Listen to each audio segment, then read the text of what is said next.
I would like to welcome you to walk through Romans.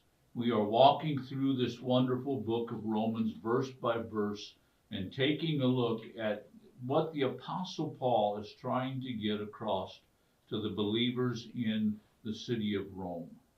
And what is that? The Apostle Paul is talking about their salvation.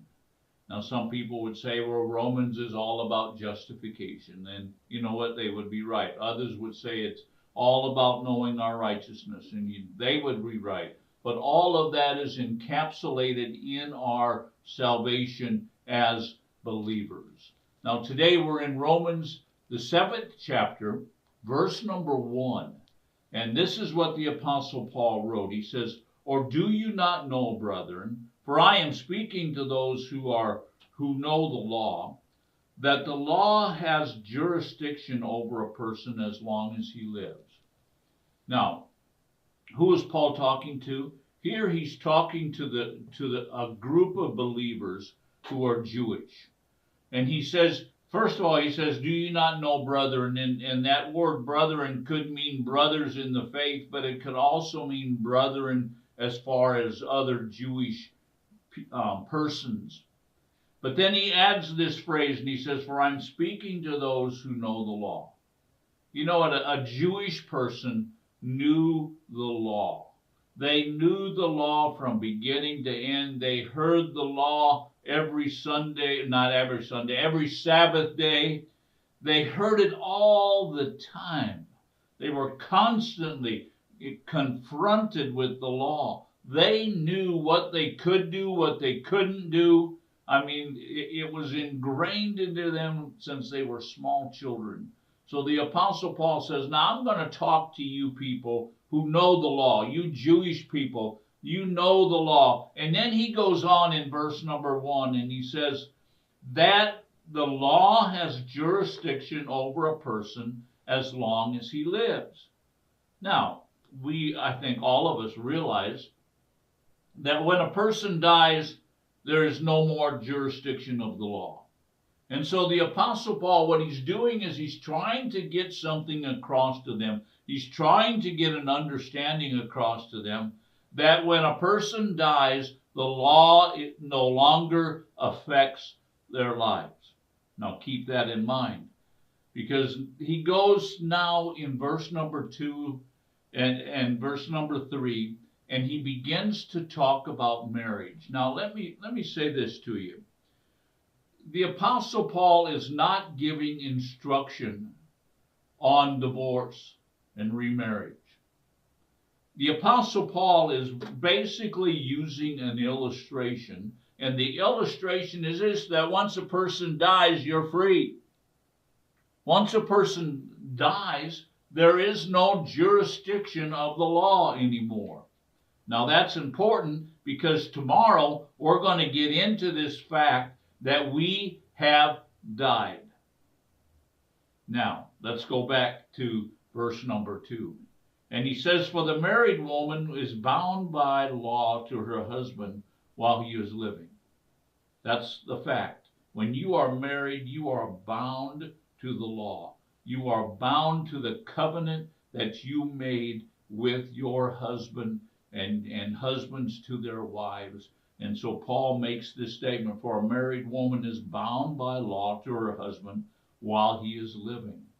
And then he says, "But if her husband dies, she is released from the law concerning her husband." What happens?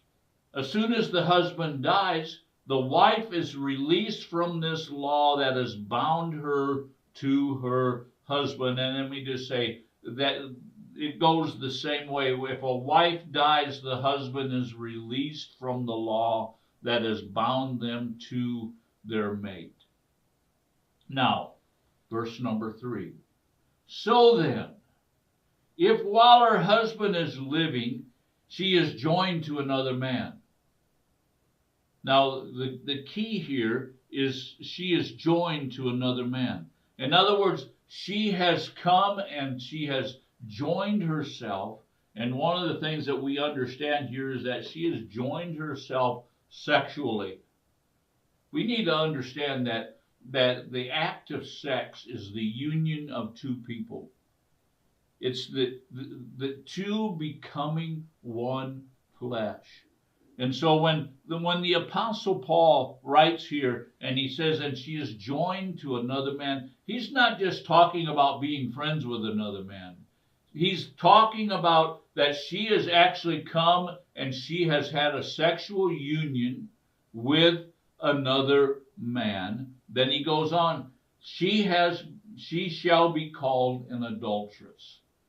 Now, we need to understand that the word adulteress in the days that the Apostle Paul was living in, especially to the Jewish people, was a very, very negative statement. Many times, an adulteress was put to death because of her adultery. So what's the Apostle Paul? Again, what's he talking about? He's talking about being joined to another man, about having a sexual union with another man.